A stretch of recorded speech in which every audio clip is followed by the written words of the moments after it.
our podcast on real relationships. My name is Sophie Passon and I am a relationship expert, international speaker and best-selling author of the book Your Other Half. I decided to start this podcast because, in my opinion, relationships are currently not being portrayed as what they really are. Whether you're watching the news or on social media, TV, the perception given to people is wrong. And my aim is to talk about what happens in the real world, talk about real stories, and listen to what real people think, do, or go through, as opposed to creating expectations of something that doesn't actually exist. I may not agree with everything that is said by my guests, but it is their chance to express their opinions and their stories. And here today we have Carrie Moss, and we are going to talk about dating in general and dating when you're in the military in particular. Hi, Carrie, how are you? Hi, Sophie. I'm really good, thank you. How are you? I'm good, thank you. So for the benefit of everybody, can you tell us a little bit about yourself? Okay, so as you said, I'm Carrie. I'm the founder of Military Matchmaker. I specialise in military dating. So that will be military, forces, veterans, blue light, anybody that works long hours and needs a little bit of support in their dating life. We also keep everything on our own system. So your dating life stays completely personal. There's no swiping and a code of conduct. So that means that your profile won't go out unless you're matched to somebody. Okay.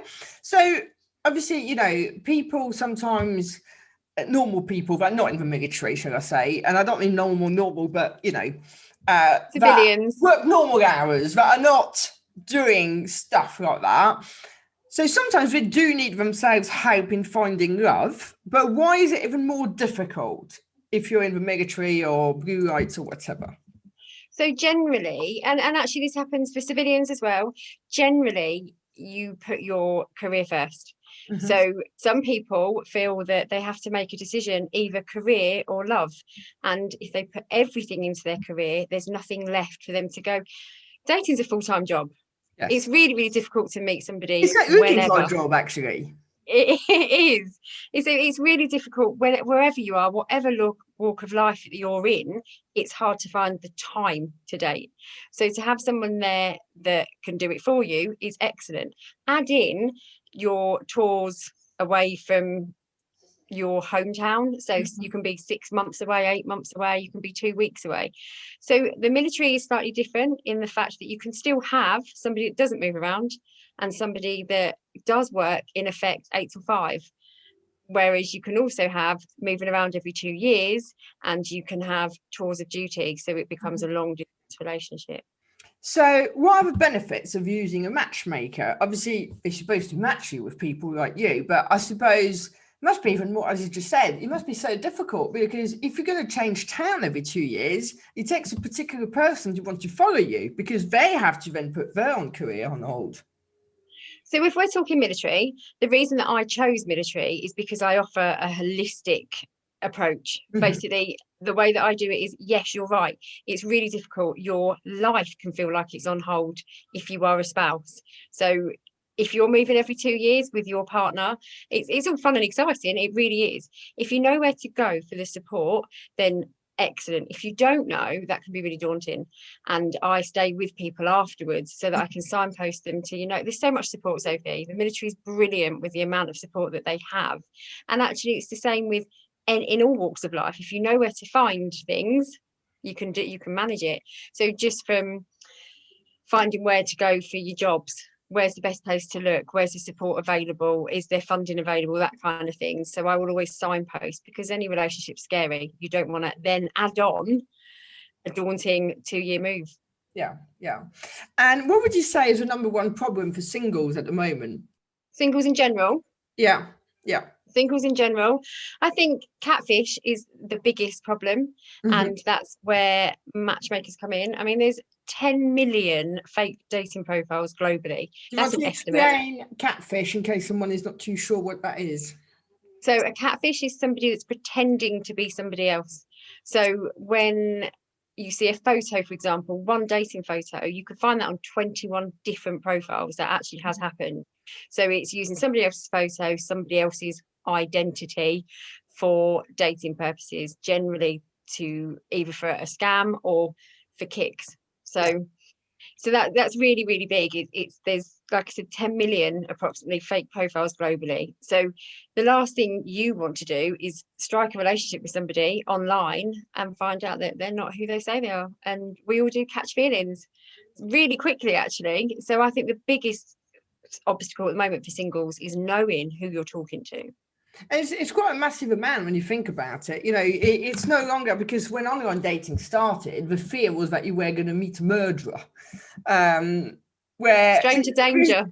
Yeah, this has completely changed. You know, it's a completely different thing. You're never going to meet that person. It might rob you a little bit of some money and, you know, make you feel rubbish, but you're not going to get murdered from it, I don't think.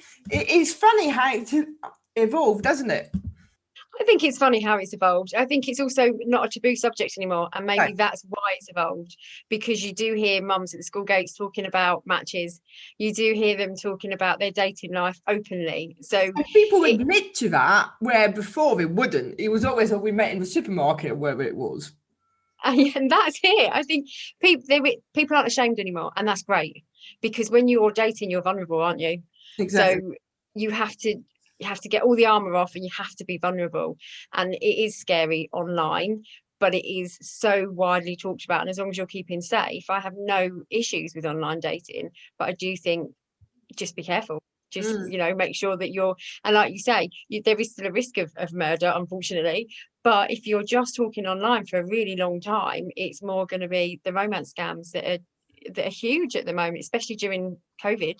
And to be fair, with the murder thing, there's a friend of mine who, long story short, but she had a friend. They've been known each other for about 4 years, and then they decided to take things further, see what happened, and they were together for 6 years.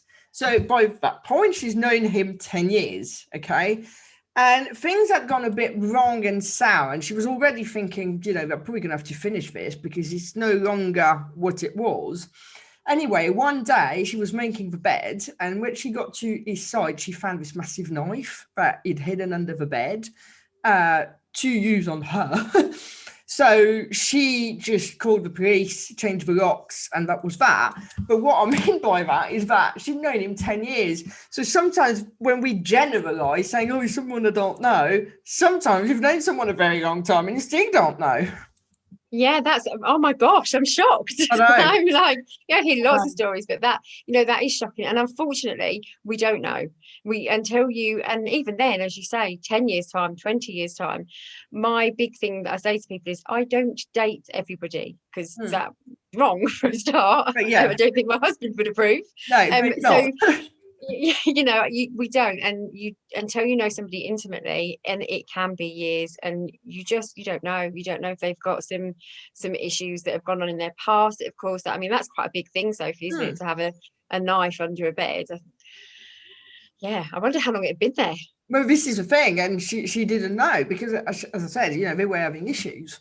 It was quite funny because one day I was doing a talk, and despite the fact that, you know, it was a lot of people, it was about 150 people, and the audience was in the dark, but she was quite close to the front, and I was sharing that story. I knew she was in the audience, so I was really careful not to look at her or anything. But as I finished it, she went towards her mate, and I saw her say, that was me. Oh wow, lady. What a brave lady, really brave lady, and really lovely of her to let you share as well. I think that's really awesome. So, and I'm guessing that they have split up and she's okay. Oh, yeah, that was literally, that was 10 years ago, so that, you know. Wow. And what would you say is the second problem for singles? Because the one I'm hearing more and more is social distance dating.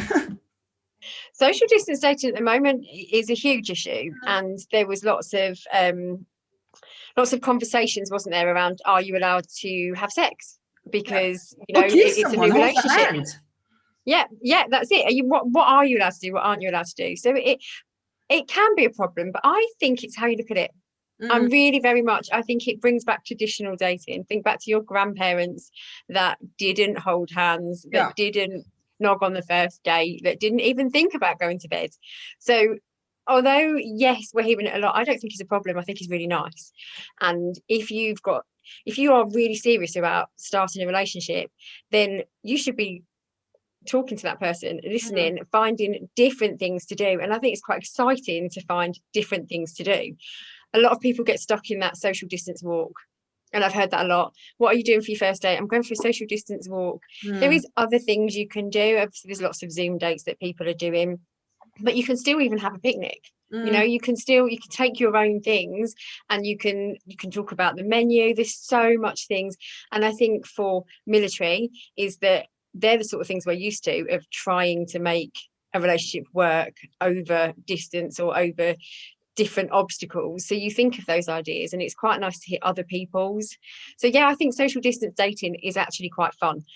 It's when it gets to that point in, you know, after 6 months and you've exhausted all of it, that you think, okay, but then surely at that point you're going to be bubbled up, or hopefully a little bit by then. Yeah, but well, hopefully we're going to have a vaccine soon, aren't we? So we should be moving forward. But yeah, I don't think it's a problem. I think it's only a problem if you let it be. See, because I was talking about it with a customer of mine the other day, and a bit like what you just said about traditional dating, I think that actually that might make for deeper and more meaningful relationships, because I think that people jump into bed a bit too quick sometimes. And I think that you have to miss the person at the beginning, because otherwise you spend too much time with them and sometimes you suffocate the relationship before it's even started. So by having to not touch, actually that makes it more exciting, doesn't it? And having to talk more without seeing each other because of lockdown or whatever, that also makes it more exciting, in the sense that you get to know stuff that you wouldn't otherwise for a long, long time. So straight away, you can actually assess whether that person's right for you or not. I agree with you there 100%, Sophie. I really agree. Is that, yes, you're listening to that person, you're telling them things that you might not have told them, because, you know, you're trying to find things and you're trying to find that connection, because we release oxytocin. We can't do that over a screen.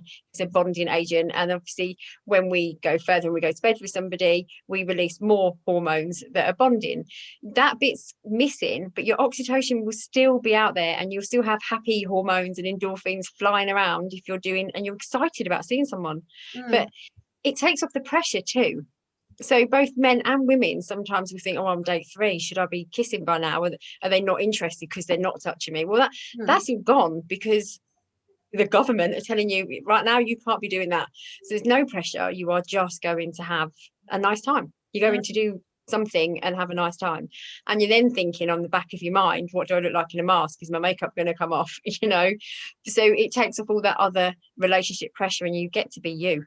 Yeah, and I think the other thing as well, you know, if things are going well, there's nothing stopping you from becoming a bubble and crossing that bridge, so to speak. That's it. You choose if they're going to be in your bubble, don't you? And yeah, so I think social distance dating actually isn't as bad as people think. I think we perceive it as bad because everything that's going on in the world at the moment, but actually it can be a good thing. And do you find that sometimes people's expectations are a little bit warped compared to what reality actually is? Absolutely. Yes. Yes. Shopping list, expectations, think of social media. Everybody's always holding hands and kissing, and you know, and everyone's always smiling, and they're in cute little outfits watching Netflix together. And that's not real life. It's not real life. You know, we all on this show, I guess. And what we kind of have to remember is that it's a performance, not an act. So yes, we're out there to show people that, you know, this is who I am and this is what I've got to offer, but you still have to be you. So being you is going to mean all the messy bits too, all the messy sticky bits in the middle, isn't it? So when people think, oh, I'm going to go out and we're going to go, I don't know, I can't think of going to go for ice cream and it's going to be really lovely, and actually you get there and the ice cream melts all over your hands and a seagull comes flying down and steals it, and it's not that romantic thing you see on the telly where you have ice cream and you fall in love, you know, your eyes meet and that's it. That might happen to some people, but no expectations. I think you just put your finger on something here. You read online dating profiles, or even without going that far, you know, when you ask someone what they want in somebody or what the perfect relationship looks like, it's always about the checklist about the other people. It's never about what they have to offer to the party. Yeah. And that's a really, really important thing. What is it that I can offer somebody in a relationship? It's actually one of the questions that I always ask. What can you offer then?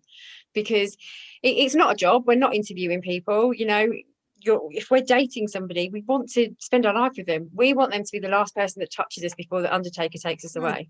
It's about connecting on so many levels. So yes, I think expectations are they can be outrageous, and sometimes when people are living it, they realize that, you know, I'm not a size 6 supermodel or size 0 supermodel, so, and do I really want a guy that's going to be in the gym more than he's going to be at home with me? So I'm asking for abs and a flat tummy, but actually I want to also spend time with somebody, and to get those abs and the flat tummy, you've got to be in the gym 24/7. So expectation, a bit like a diet, isn't it?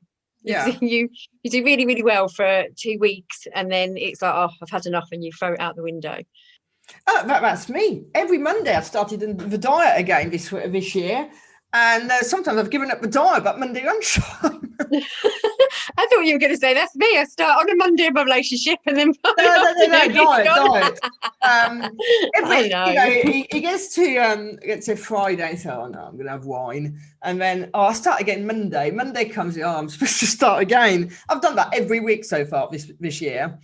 Highly unsuccessful with a diet this year, but I suppose I've got a bit of, leeway considering you have got a bit of leeway. COVID, but my dad dying and all the rest of it. I think that's okay. January. I think we can give you a little bit of space there. I think you're allowed. But it's everything in moderation, isn't it? It's exactly like you say, that yes, expectations, if they're really, really huge and you think everything's going to be perfect, it's not. We don't live in a show home. We don't live on social media. That's not real life. And I think sometimes, you've got to relate it again to what you've got to offer. But I recall I was at an event once, and with some people that it's like they want to be saved, for starters. And to be fair, females are normally more that way inclined. But anyway, this particular person I was talking to, and it was the checklist. Man must have good job, good house, good salary, good status, blah, blah, blah. And when I actually started questioning her a little bit, she lived in a room at her mum's. And I'm thinking, you want all of these things, obviously, for yourself. Why don't you go and get them for yourself, as opposed to wanting someone because... what are they going to think? What if their checklist is also someone with a good job, good status, and a nice house? What if we turn the table here? You'd say, oh, well, that's not my fault. And then you're going to reject someone who's in the same situation as you. That's not exactly fair, is it? And that's one of the things that I love the saying, and it's, are you the person that you're looking for? And are you the person that's looking for you? It just, you have to shine out what you want to attract back. You really, really do. So as you say, if you are the person that's living with your parents, that's absolutely fine, but then don't have this massive, they've got to have a Range Rover and they've got to have the other person, No, it's not fair. And people don't want to be fixed, they want to be loved, and that works both ways. So if you don't want to be fixed, don't expect somebody else to come along and fix all your other things, because you as a person don't want to be fixed. But are you expecting them to fix where you live? Are you expecting them to fix what you drive? So yeah, I think that's really important, actually, Sophie. You've touched on a good point there. And so tell us a bit more, what is the matchmaking process? Well, that's hot top secret, don't you know? Oh, is it? No, it's not. It's really not. I'm an open book. I'm an open book. So, my members that come to me, they will have a video call with me. I will really get to know them, because that's the only way that you can actually match somebody. Well, and that's not just finding the quirks, isn't it? It's not what they say, it's what they don't say that you want to know.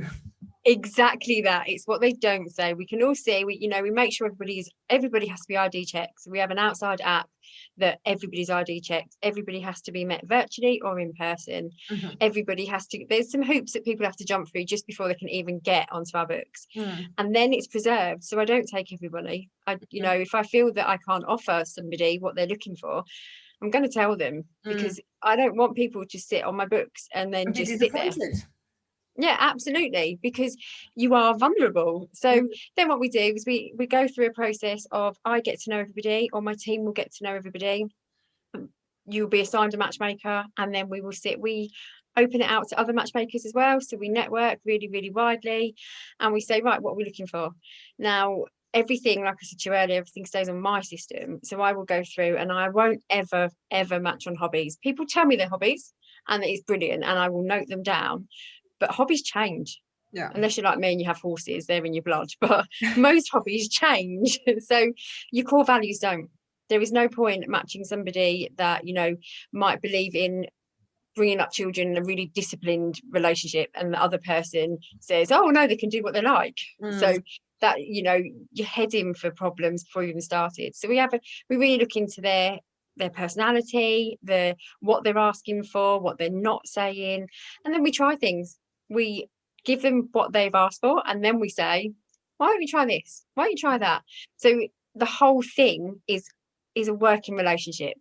Because it's really unusual for a first match to go brilliantly and you go off and into the sunset. It happens, but it's that overnight success that takes 10 years. You know, everyone else thinks. When I was running for events, events for single people, there was this one lady, and she was just over 60. She'd been married 3 times before. So you'd think she kind of knows how it works, but she still had that 4-year-old dream of the prince on the white horse rocking up with like violins coming out, the eyes locking and stuff. And I was like, but you've been married 3 times, you know, it doesn't exist, you know? I think it's different for different people. I think that the spark, the chemistry that we all talk about is completely different. Some people it will be, I want lust, I want to be able to, you know, look at them and tear the clothes off. Other people it's, I want to look at them across the room and our eyes meet and we fall in love. Some people it's laughter, you know, it make me laugh and I'm anybody's kind of thing, not me. Just, you know, that's other people. It can be something they've said, just something that always makes you want that little bit more, and you can't even put your finger on it. So I think there's a conditioning, though. There's a conditioning from an early age that makes us believe that's what it's going to be like. And despite the fact that she knew that it wasn't, because she'd been married 3 times and it hadn't worked, I was still looking for that. But I think that comes back to, I agree with you, conditioning, and it does come back to, like we said at the start, about traditional dating. Yeah. So when we were younger and our parents were younger, people didn't talk about their problems. Divorce wasn't as big, splitting up wasn't as big. You were quite unusual if you came from a broken home. So, and it was called a broken home, whereas, you know, now it's not, and it's more widespread now. There is more people that are bringing up children singly or adopting, and it's fantastic. But when we were younger, we didn't see it, and our parents wouldn't argue in front of us, and, you know, people were always happy, and that's all the children saw. So they then started to think that when they grew up, actually it's not right that I'm arguing or we're disagreeing with each other. It should be perfect. So what's next and what's next? And we've created a culture now where you can go online and pick the next one and the next one and the next one. I think there's also an element of the grass is greener, you know, and never satisfied with what we've got. Because instant gratification of wanting more all the time. Yeah, exactly. What's next? I want more, and that is, you know, unfortunately, technology is amazing, but it can cause greed, can't it? And it could cause, you look at social media and say, but they've got this. So I do think that a lot of it is conditioning. I think a lot of it is, I want what somebody else has got, but I also think that because my parents don't argue, no one else's parents should argue. I mean, mine did. So my husband and I will argue it in front of anybody. We're not selective. Obviously we're not going to scream and shout and fisticuffs, and which we'd never do anyway. But we let the children see that we don't always agree. Mm-hmm. And then we let them see that, you know what, we work it out. So our children are now older, but I do think you don't want to bring children up in a battlefield. That's not what I'm saying at all. But what I'm saying is that sometimes we need to see that life isn't perfect, and we are okay to disagree with other people. It's how you react to it afterwards. It's your reactions and how you make it better. And in terms of military dating, obviously there's an element of distance. So that must make it more difficult as well for you meet somebody and then 3 months later they're gone for 6 months. I think as well that's expectations again. Yeah. We look online and we see what other people or what military spouses are saying, and we think, oh, it must be really awful. And it's not. It's not all travel. Yes, there is a lot. Yes, there is a lot of times when they go away, but we do most of the time you'll get notice. Most of the time you'll be living in a supportive area. You'll be living in some military patch, for example, or if not, through virtual. There's so many different ways that you can connect with other people that you learn to be you. You learn to be yourself in a relationship, and you learn to be fairly independent and make things exciting. My life is always exciting because when my husband's been away, he comes back and it's like new again. So we get the best of both worlds, really. You've got to make the most of some opportunities. A friend of mine met someone, was it last year? It was last year. So she met him, let's say, end of July-ish, and he was going away until Christmas at the end of August. So really early on, or actually mid-August. We'd known each other 3 weeks, and he was going to be posted in Dubai or able to get time off in Dubai in October. So she just threw caution to the wind a little bit and just said, do you know what, I'm going to meet him. I've known him for 3 weeks. I roughly know what he's like. It might not work out, but if anything, it'd be a holiday. And she flew out in October and she met him in Dubai for a few days. And as she said, it wasn't like a normal holiday because they didn't know each other very well. They were both on best behavior, really. But, it was nice to do something different and to see him and rekindle and then re-miss him for 2 months. Wow, that's really brave. That's a really brave thing for her to do. But yes, there's always opportunities. And I think in any relationship, you have to seize those opportunities. So yeah, it can be really difficult being in a military, any military relationship, any long distance relationship can be difficult. It's you've got to make the most of those little moments and those phone calls where you can actually have a chat. And we go back to, again, traditional, you've got to think of other ways of how to get to know each other. So text is, I don't like text for dating because I think they can be misconstrued really easily. But I do think that, yes, someone's going to go away. You meet someone in the military and they go away at the very beginning of the relationship. It does make it hard. It does put a strain on it because you're not invested enough. But if you really had that spark, then you're going to keep it there. You're going to keep it there. And that's the thing. It's good to miss the person, absence makes the heart grow fonder. Yeah. And, with the text messaging, the excitement when all of a sudden he pops and stuff. And you see that name on your phone and you just smile, or you're walking along and it's like, wow, yeah, it is that excitement. It is that the time difference, and they phone you in the middle of the night and actually it can only be them because no other random person would ring you in the middle of the night, hopefully. So it can be hard at the start of a relationship. It can be hard in the middle of a relationship. It's you as a person. It's what you accept your boundaries are. And if you know that that's something I really couldn't do. And a lot of people say it to me, how do you do it? I've done it for 21 years. So, I have experience in how to make it work, but not just my own, my members, as well as my own friendship circle that has been in the military. And you just do. I think there's, when you meet the person, if that is their job, that's going to happen. So you've got to make a conscious decision. Am I happy with this going forward or not? You also know the risks because, my grandfather was in the French military and he was supposed to come out in February or something like that. And he was shot dead before Christmas, about 2 weeks before Christmas.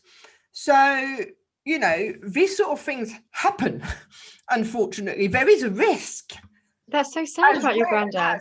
Yeah, and the worst thing of it was that he had sent the presents and the Christmas card thing before he was shot dead. So after they had the news, they received that. Oh no, that is just awful. But I think that's horrendous. And so one of the big things, and if you speak to any military spouse, they will all say the same, that people will say to us, you knew what you signed up for. And I so disagree with that. I really disagree with it, because actually I didn't sign up for anything. The only thing I signed maybe was a marriage certificate. But I did go into it semi aware of what was going on, because until you're in that relationship, you have no clue. I'm not in the military, I've not served in the military, so I would never understand what they go through. I do understand that there's going to be times that he could be away, but actually in Civvy Street, people work away all the time, people work abroad, people do, go on courses.